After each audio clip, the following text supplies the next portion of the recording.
We're having a very special presentation today where Ken Carpenter has flown in to be with us, and he is talking on a topic that will be very important for veterans and veterans advocates to know about, and that is understanding VA claims. Anyone don't understand VA claims totally around here?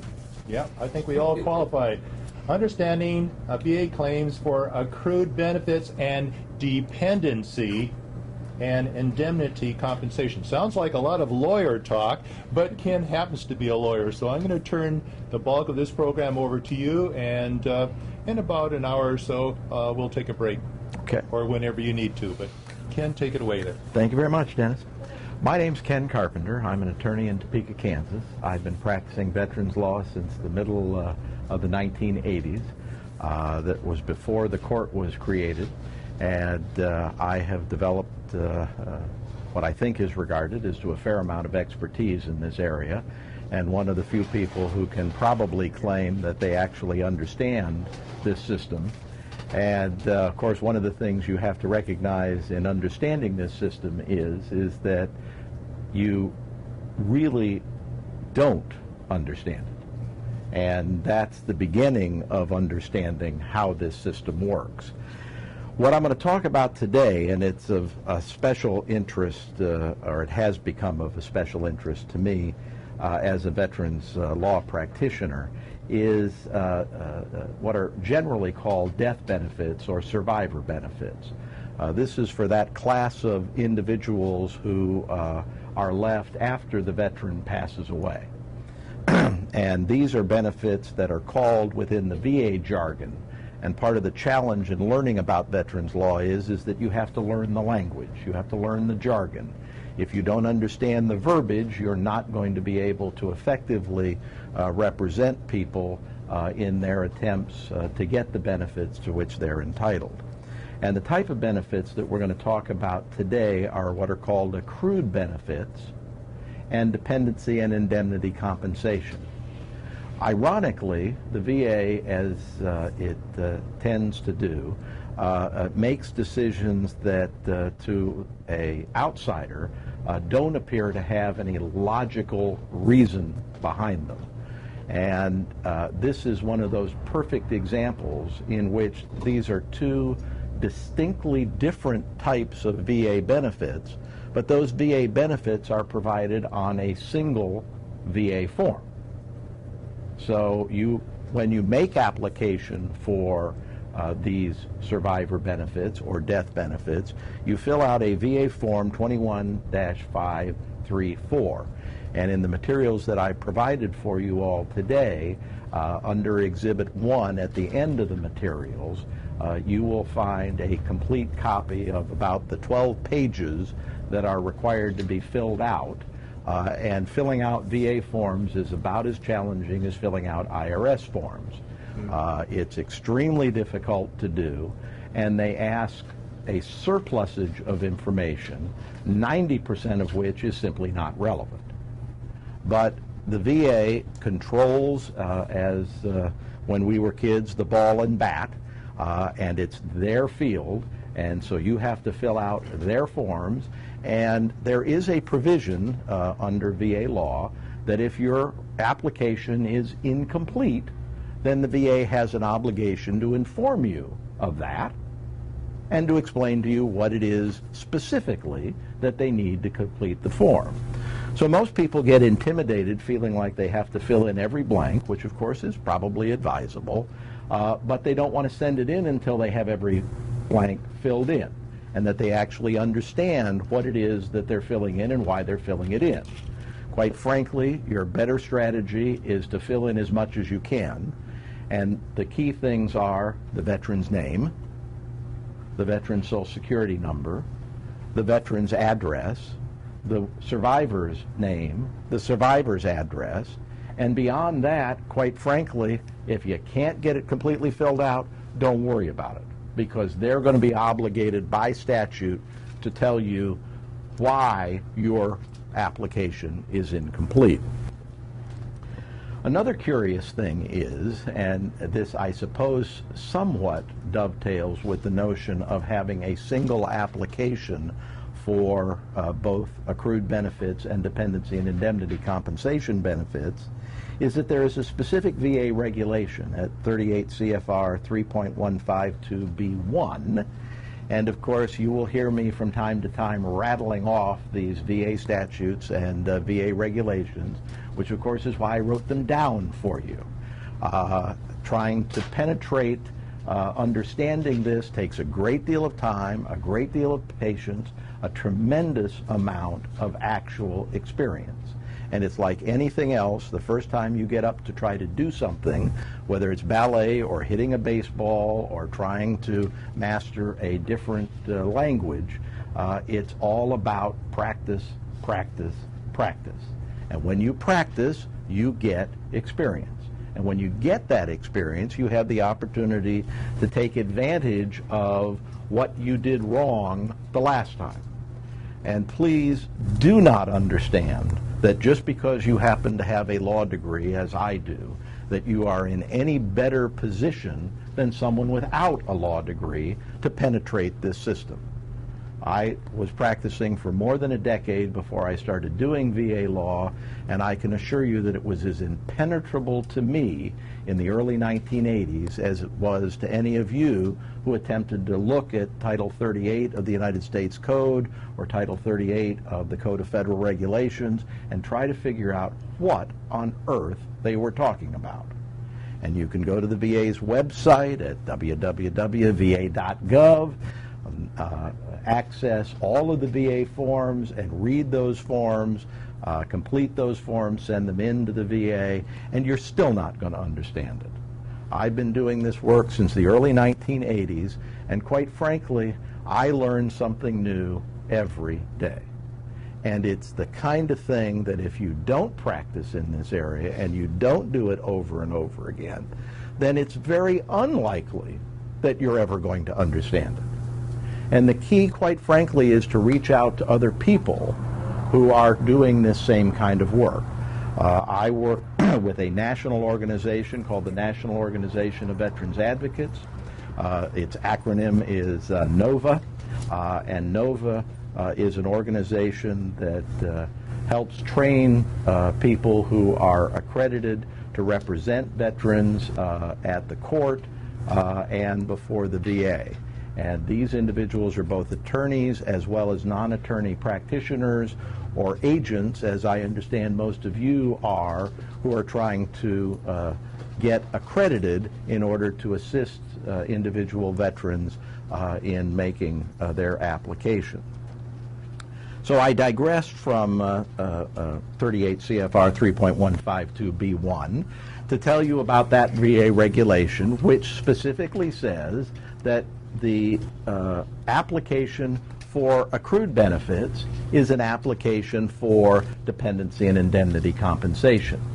So, notwithstanding the fact that you may not have intended to file for accrued benefits because you as the survivor or you even as the agent or attorney representing the surviving spouse, which is the predominant person that we're talking about here, didn't understand that there was eligibility for this thing that you didn't know about, accrued benefits, you still make an application for one, you make an application for the other. And the VA has a duty to explain to you what it is that's either incomplete about your application, or if you have submitted a complete or a substantially complete application, then the VA has a duty to inform you of the evidence necessary to substantiate your claim. Now, unfortunately, would that apply to any claim you're doing with VA? That applies to any claim. And let me also say that if any of you have any questions, please don't hesitate to ask them as those questions occur to you. I'm going to be speaking for quite some time, so don't try to hold it for the end and then try to remember what it was that I said an hour or two ago that you really wanted to have some understanding. When it comes to your mind, just try to get my attention and I'll be happy to try to respond to your questions. The earlier question was, does the requirement for notice, and it's called VCAA notice. The other thing you have to learn in addition to their language is their acronyms. The VA, like the military, has an acronym for everything. The VCA stands for the Veterans Claims Assistance Act of 2000. The acronym is VCAA. And in 2000, Congress wrote a statute that said that the VA had to give you written notice of the evidence necessary to substantiate the claim. Unfortunately, the VA has successfully emasculated that statute, and as a result, they have gotten the courts to tell Congress that all they really require is a generic form that gives them VA jargon back. So what you get in the notice is not an understandable reply, but you get it well concealed in verbiage. They don't speak English to you. And of course, I have been to innumerable presentations by the VA in which they bragged about the tens of thousands of dollars that they have spent to make their notices to veterans understandable. As with much of the money spent by the VA, it was a total waste of money because their forms are not understandable. The VA application form, if I could digress for just one moment, is VA Form 21-526. This form is in excess of 20 pages, and it doesn't have one of the three elements that you need in order to be successful. It's not on the form. Clever. Well, it is clever because it's like the street side game of 5-card Monte. Or 3-card Monte. You just keep moving those cards to figure out under what card is the beam so that you can win. Now the reality is that they play hide the ball because they don't give you the information that you need. That which is missing is called medical nexus. In order to prevail on a claim for compensation has three elements. One, an incurrence of a disease or injury that happened during service or aggravated a pre-existing condition during service. Two, you have a current disability. Now, they will ask you on the VA Form 21-526 what it was that happened to you during service. It's fairly well concealed, but it's there. Then they will ask you in a later portion of that same form what it was, or what your current disability is. What's wrong with you today? What they don't have on the form is what is your evidence? Why do you believe there's any relationship between your current disability and what happened to you in service? And without that evidence from a competent medical source, then you're not going to get compensation. But those are compensation claims. Those are for the veterans themselves. What I'm going to be talking to you about today are accrued benefit claims and dependency and indemnity compensation claims. These are very clearly distinct claims, and I'm going to walk you through them one at a time. And we're going to start with accrued benefit claims. As I mentioned earlier, accrued benefit claims are claims for the survivor. We'll talk a little later about who those specific survivors are, but what the survivor is looking to get are benefits to which the veteran was entitled during their life that were due and payable prior to death, but hadn't yet been paid. A pending claim is the perfect example. The veteran made a claim before he or she died, and during the course of the application process or during the course of the appeal of a denial, the veteran dies, which unfortunately happens every day in this country. And as a consequence, Congress, by statute, has identified a certain class of claimants, individuals who are eligible to file those claims. But I want to give you a brief historical digression because this is important to understand about the way in which the VA statutes change. to October 6th of 1996, a survivor under this statute could not get more than 1 year of accrued benefits.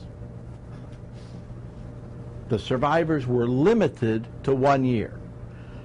From 1996 to 2003, Congress graciously said, we'll double your money. You now get 2 years.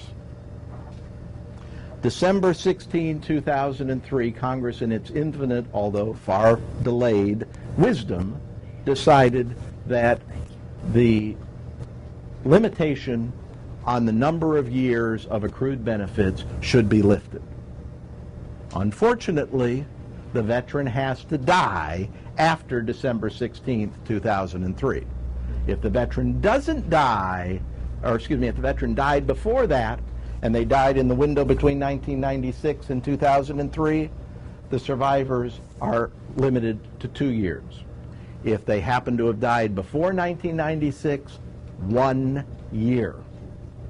Whether they owe them 15 years or 20 years or 50 years worth of past due benefits, if they died before October 6, 1996, the survivors are limited to 1 year worth of past due benefits. So what is an accrued benefit? Accrued benefits are those benefits which are payable and due to a veteran at the time of death, but they haven't been paid by the VA. Now, this is a very difficult claim to proceed with because it requires information. And unfortunately, survivors are rarely in a position to have the information. I can assure you that I have dealt with hundreds of widows and other qualifying survivors who had no idea that their husband or their father or their mother had a claim pending. They didn't even know they'd applied for benefits. Many of them, obviously, unfortunately, didn't even know that they were eligible for benefits. But that's a different discussion for a different day. But these are monetary benefits that were due and owing to the veteran, but were unpaid by the VA. But Congress has identified and limited by statute those who are permitted to seek those benefits. And that, believe it or not, that statute does not include the veteran's estate. If the veteran dies without a qualifying survivor, the VA wins. The veteran's claim dies with the veteran. Congress, at 38 U.S.C. 5121, has identified the specific group of, or what I call, qualifying survivors. Qualifying survivors are a living person who, at the death of the veteran, was either the veteran's spouse, the dependent's children, or the veteran's dependent parents. Now, this was an area that I was into this practice for more than a decade and had no idea that parents who became dependent upon their children in the form of a veteran were qualifying dependents and entitled to both pursue accrued benefits and dependency and indemnity compensation. So if you have a veteran whose parents were living with that veteran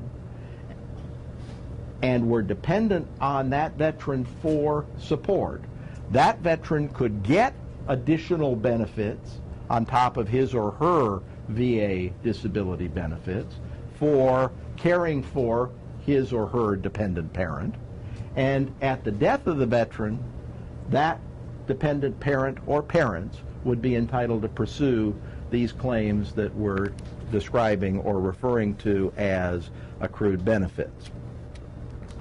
The VA, by regulation at 38 CFR 3.150B, says that upon receipt of a notice that the veteran has died, and this is one of those great ambiguities in the VA regulatory system. you're never really sure what notice they're referring to. Does that mean that they got a notice from the VA hospital that the veteran while in VA medical care passed away?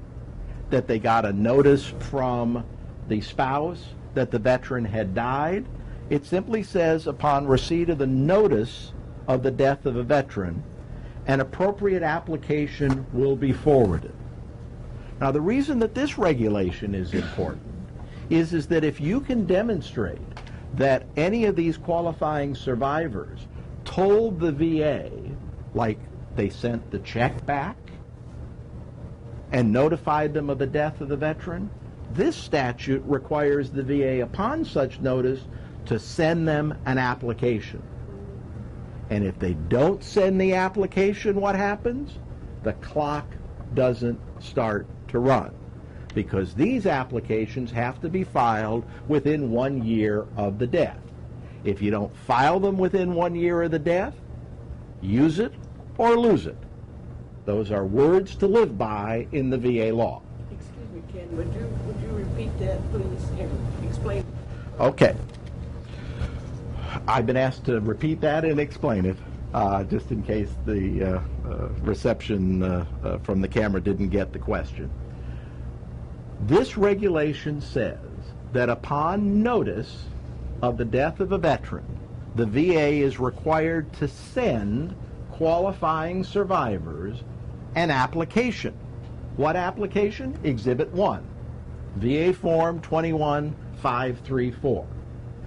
That application form has to be sent under this regulation when the VA is put on notice. If they don't get notice, and you can demonstrate that there was an informing of the VA by a qualifying survivor, then the VA had an obligation to send notice. The way that a regular compensation claim works, if you don't ask for the benefit, you don't get the benefit. The VA coming out of service doesn't send you an application form, even though you may be discharged from Walter Reed Hospital. You have to go to the VA. You have to fill out the application. And until the VA gets the application, there is no claim. This regulation is terribly important for veterans advocates to understand, because it can protect a non-timely filing by a widow or a widower or a dependent child who simply didn't know and didn't understand, but there is evidence that the VA was put on notice. Once they're put on notice, once they've received notice. So, and then what's interesting in this particular regulation is that it refers to the appropriate application form will be forwarded to the preferred dependent. I've been doing this since the early 1980s. I can assure you I have no clue who or what a preferred dependent is. The dependents are identified by statute. All they had to say was the statutory dependents. But no, the VA made up a really neat term called preferred dependent. And this is what you're fighting all the time in doing VA law. You have to figure out what words are important and what words are not important, or put another way, how to get around the significance and or insignificance of particular verbiage in the VA statutes or regulations in order to get these individuals the benefits to which they're entitled. Yes, ma'am. What other kind of notice would be appropriate?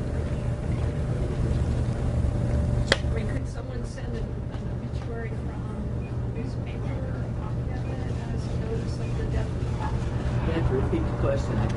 The question is, what other notices would be appropriate? And the example was given, would it be appropriate, for instance, to send an obituary to the VA? The regulation doesn't specify. The regulation simply says upon receipt of notice. So I would suggest that that's anything in writing. But you have to remember that usually this type of circumstance, you're dealing in 20/20 hindsight.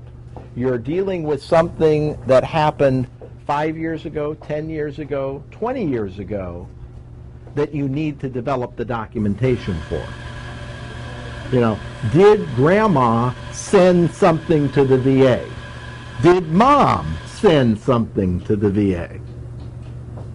These are the type of questions that you as advocates want to be asking this group of potential individuals. And as we'll talk about a little later in my presentation, these are questions that can be asked many, many years after the fact.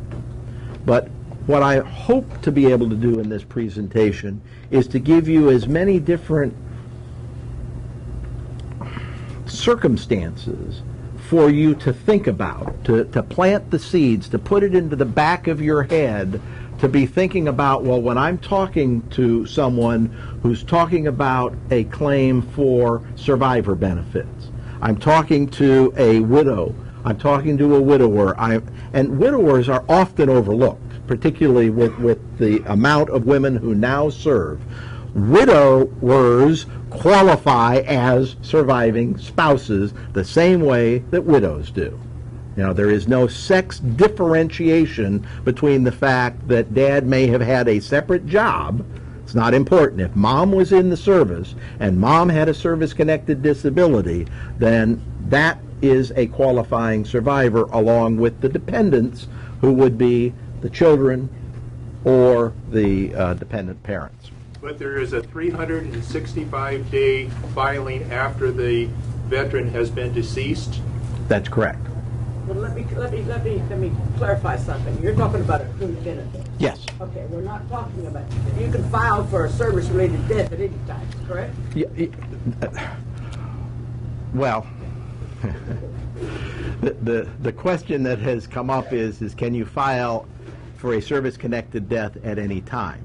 That's correct. The reason that you file within 1 year is to get the effective date back to the date of death. Correct.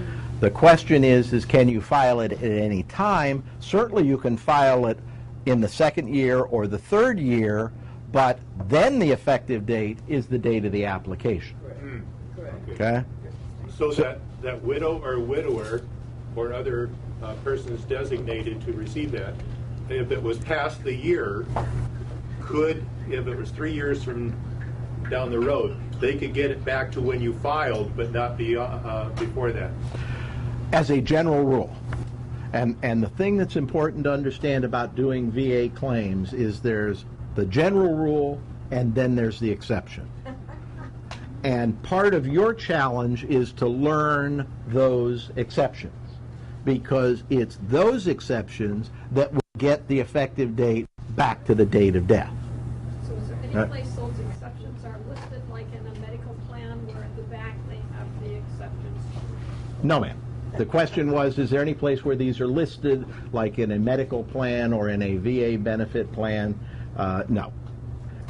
I have tried to give you in these written materials examples of where some of those exceptions may come into play.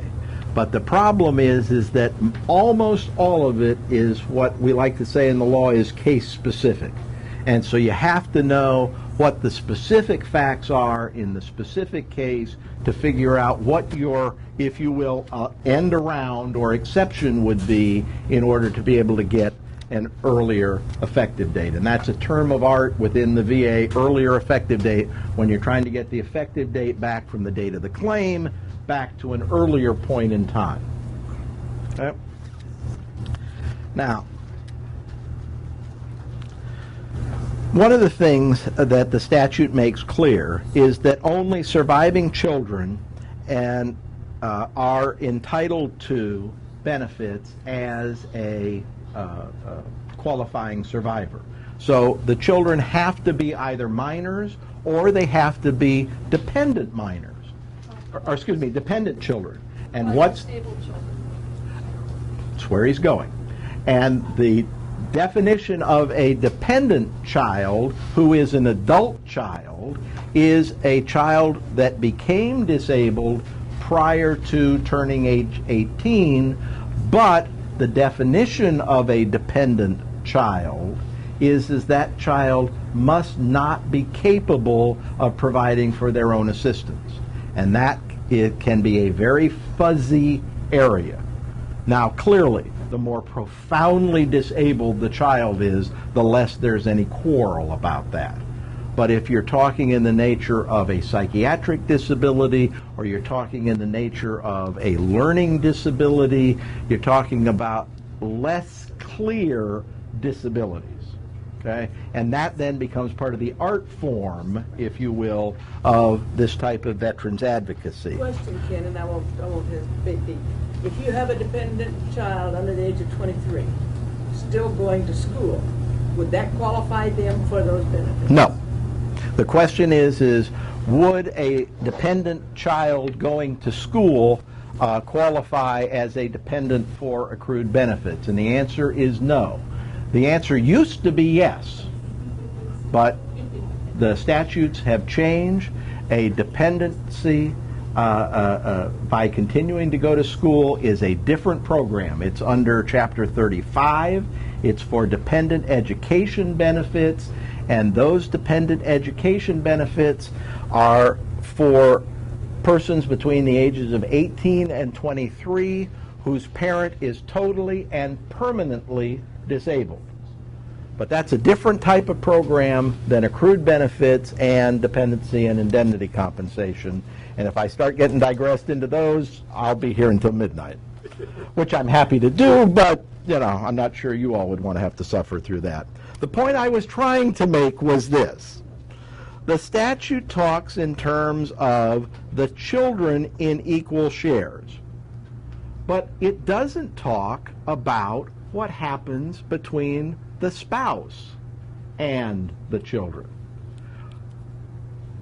The scenarios can get very scary. And I've tried to give you an example of a couple in the materials just to give you something to think about.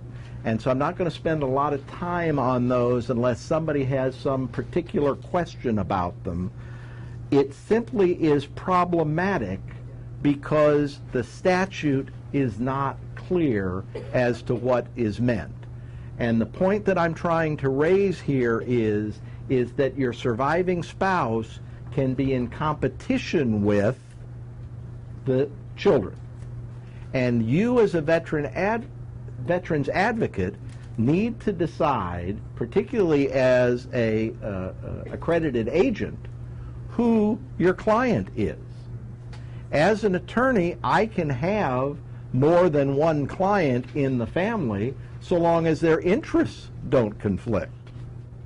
But just because I represent the surviving spouse does not mean that I represent the dependent children.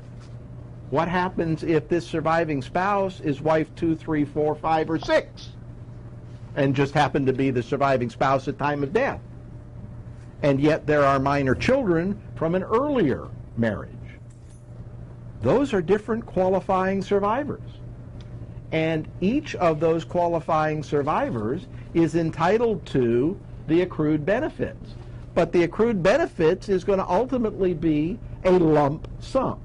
And let's just say for round figures, it's $50,000. How's it divided? Does the spouse get half? And the children divide the rest equally? Statute doesn't say. So you have to be very careful in these. You know, if you have a nice clean situation with mom and the kids, and they're all part of the same unit, the same family unit, that's fine. You got multiple families, serious problems.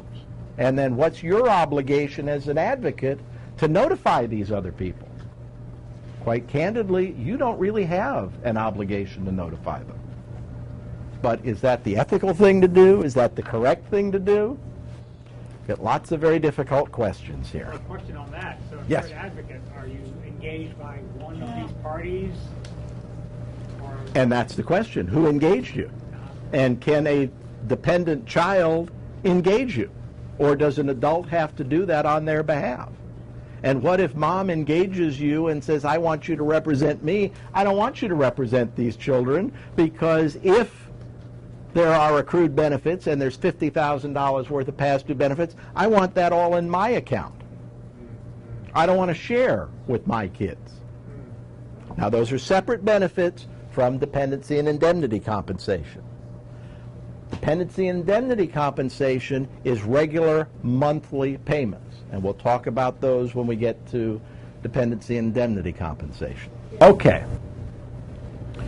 One of the things that has happened very recently, and by very recently I mean October 10th of 2008, is that Congress has provided a statutory provision for what is called substitution. Substitution allows a qualifying survivor to be substituted in a pending appeal before the VA or before the board. Prior to October 10th, 2008, the heading that you're looking for in the material says substitution for qualifying survivor. Prior to October 10th, 2008, if a veteran died while his or her claim was on appeal, that claim died with them. It was over. What you had to do as a qualifying survivor was you had to start all over again and fill out your VA form 21-534 and file for accrued benefits. And what happens? The claim is made again. The claim is denied again. You have to file a new NOD. There must be an SOC, a new SOC, and there must be a VA-9 in order to be able to get review by the board.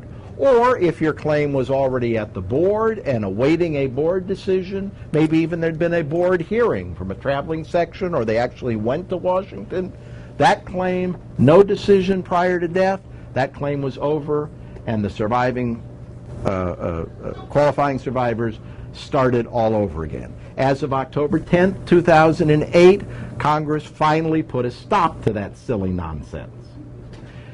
After that date,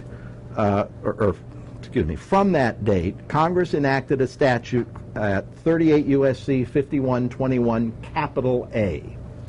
The statutes use both small a's and capital A's, or 5121 capital A. This has small a. No, the small a is for the accrued benefit statute. The capital A is for the substitution in an accrued benefit statute. Now you see why we're talking three-card Monte here?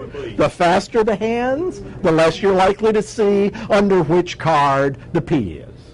Okay? It's just keep moving them as fast as you possibly can, so as long as you keep the veterans and their survivors confused, they're not going to get the benefits to which they're entitled to. And your challenge is to figure out how this system works. And good luck to you. I've been doing it since the middle 80s, and it is confusing, it is bewildering, it is frustrating, and what you have to learn is patience. Getting mad, which is natural, reasonable, and justified, gets you absolutely nowhere. You have to understand how the system works and then use the system back against the system. Hold their proverbial feet to the fire.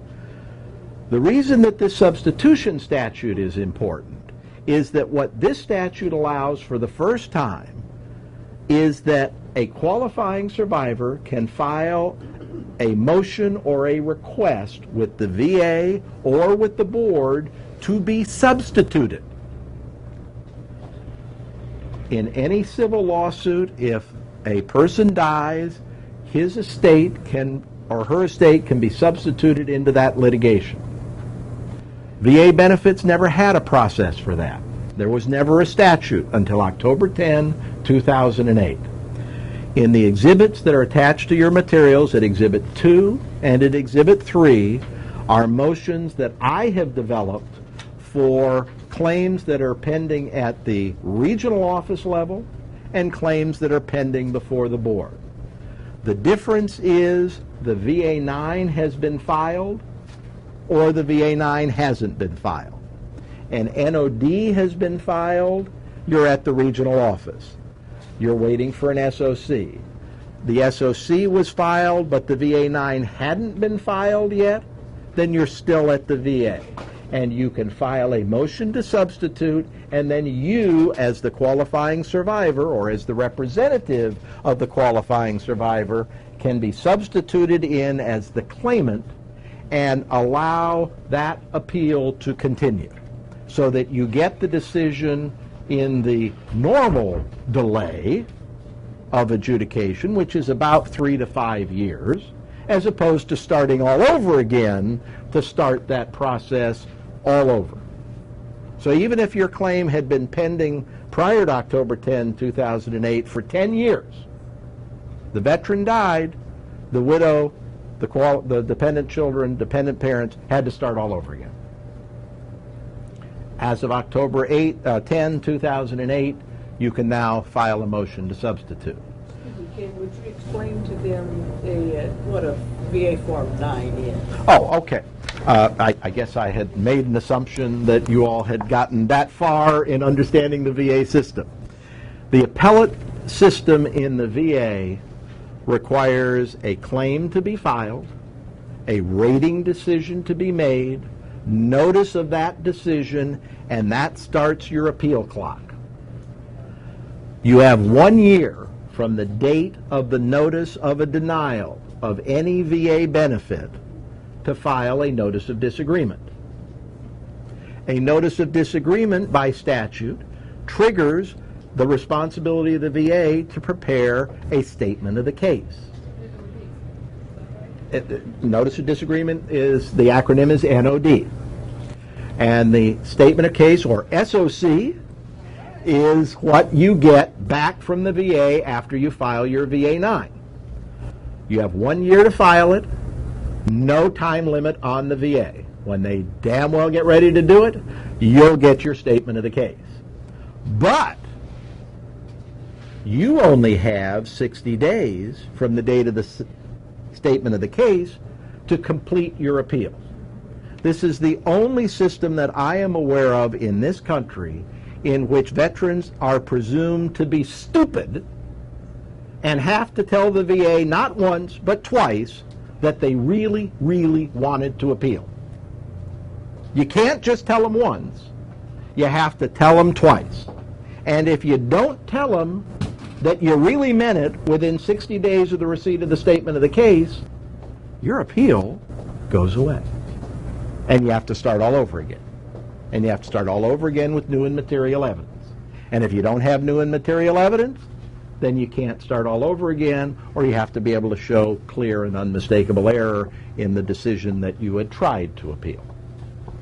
So that's what VA-9 refers to. That's the completion of the appeal. It's also referred to as the substantive appeal. But there is a VA Form -9 or 1-9 that the VA sends you along with the statement of the case as a claimant when you have filed a notice of disagreement and they're sending you a statement of the case. All right? And these motions to substitute or requests to substitute are in those in the appeal process that's either still at the VA, that's when you file it at the regional office, one of the 56 regional offices across the country, or you file it at the board if the VA-9 has been filed and the appeal has been docketed at the Board of Veterans' Appeals. All right? Now, there are obvious advantages to substitution. No more need for the court or for the VA to conduct this charade do-over adjudication in which they do what they did the last time, because the VA, of course, couldn't have made a mistake and denied it incorrectly the first time. They're going to say they got it right the first time and deny it again. and then the survivors are required under the prior charade to do it all over again. Now, what's interesting is that just because you have the right to substitute doesn't mean you have to substitute. If for some reason you wanted to do it all over again, you could do it all over again. The catch-22 in this is that an accrued benefit claim is based on the evidence in the claims file at date of death. You cannot submit new evidence. You can't go out and get a new medical opinion. You can't go out and develop additional buddy statements or other information about the occurrence of the event that caused the injury during service. You're stuck with the record as it existed. But of course, because there is such a protracted time delay between the time that you file your claim and the time that you get your appeal resolved at the board, it could be 3 to 5 years. But since it's the evidence on date of death, that evidence is going to be there, and the only thing you would do would be to allow for the regional office to have another bite of the apple. In my view, that is foolishness. They're going to make the same decision all over again. But no survivor is required to file for substitution. You have the right to file for substitution. You're not obligated to file for substitution. And essentially, it eliminates or removes the artificial interruptions in the appeal process. Because essentially what you're doing under the old system is starting the appeal all over again. But it gives the survivor an opportunity to miss a date, whereas the appeal ideally has already been completed by the veteran prior to death. Question. Yes? Doesn't that also, in your substitution, you're also protecting the effective date of any award? The question is in substitution, aren't you protecting the effective date? And the answer is yes, but.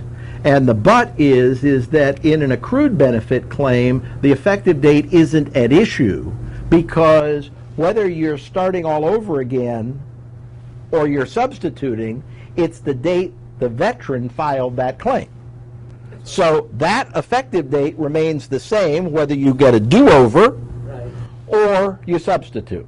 The only difference is when you finally get either a final board decision that you can take to court, or you get a favorable decision by the board reversing the decision by the VA.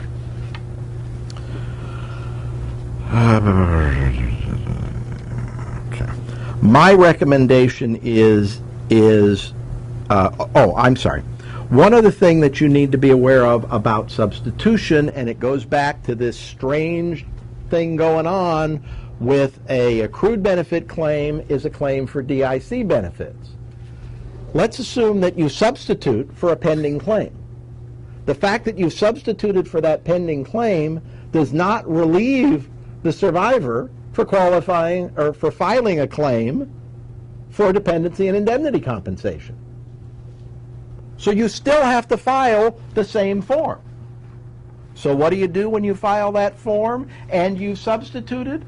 Attach a note saying, I have filed a request to substitute in the pending claim, and I want to be substituted for accrued benefit purposes in the appeal that's ongoing, but I also want to file a timely claim for dependency and indemnity compensation. Because if you don't file the claim for dependency and indemnity compensation, the train leaves the station after day 365, and you lose that effective date. So you can't afford to miss because you got focused on substitution. Okay. So how do you use this opportunity to substitute? Well, you got to figure out what's going on in the pending claim. How do you do that?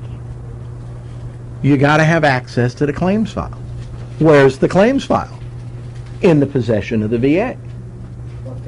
If you I don't have these numbered, I'm sorry. The heading is how to use the opportunity to substitute under 5121 capital A, small a1. Okay. And the next header is examples of pending claims. Right.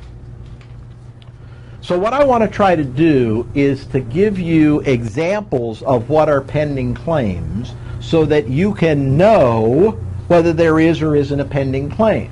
Because the person who's not going to know is the person who came in to see you. The surviving spouse isn't going to know. They're going to have an idea, but are they going to have any specifics? Well, yeah, there was a claim. Well, what was the claim for? Well, he wanted, I'm not sure. You know, and that's okay. It's all in the C file. It's all in the claims file. But you've got to get access to that claims file, and unless you're in or within reasonable driving distance of the regional office, getting access to that claims file is going to be a challenge. Now, the veteran or the veteran survivor are entitled to a copy of the claims file.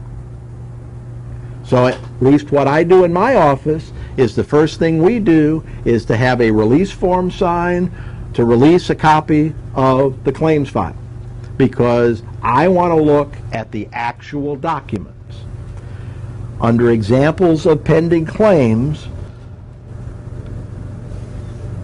I'm going to try to walk you through what it is you're looking for. It should be evident by now that the important thing in a pending claim is that if it were favorably decided, there's going to be an award of what the statute calls periodic monetary benefits, or what we generally call past due benefits. Money that was due and owing the veteran at time of death that wasn't paid to the veteran before he or she died. So obviously then you're looking for claims that were pending, that were seeking increased compensation, claims that were pending for service connection, because those are the kinds of claims that are going to result in an award of past due or periodic monetary benefits. I've given you a list of those: increased rating, a rating for a total rating based upon unemployability, a claim for extra scheduler rating under 3.321B, a claim for secondary compensation, a claim for special monthly compensation. Now, learning about special monthly compensation is highly sophisticated stuff, very complicated. It has to do with the seriously and profoundly injured veteran, where you get benefits over and above a total rating. You actually can get more than 100%. One of the scary things about VA is that you have to go back and relearn math, because math for the rest of America is different than math in the VA. A 10% rating is not worth 10% of 100%. A 10% rating is worth about 5% of 100% rating. You can be rated a combined rating of 90% and get a little more than half, about 55% in actual dollars for a 90% combined rating. Then you have to learn about combined ratings, because you don't just add the percentages together. They have a VA table which defies comprehension to understand the first 350 times you do it. Time 500 and beyond, you begin to get an idea as to how to calculate different percentages of ratings. So special monthly compensation is a claim that could be pending at death that would result in additional compensation. One of my favorites is either the restoration of a service-connected condition that was unlawfully severed, or a total rating that was unlawfully severed or reduced. and then your straight-up claim for compensation. These are the type of claims that you're looking for within that claims file. And they're asking me to take a break here, so I'll take a deep breath and shut up, and we'll take a few minutes to try to all recover here.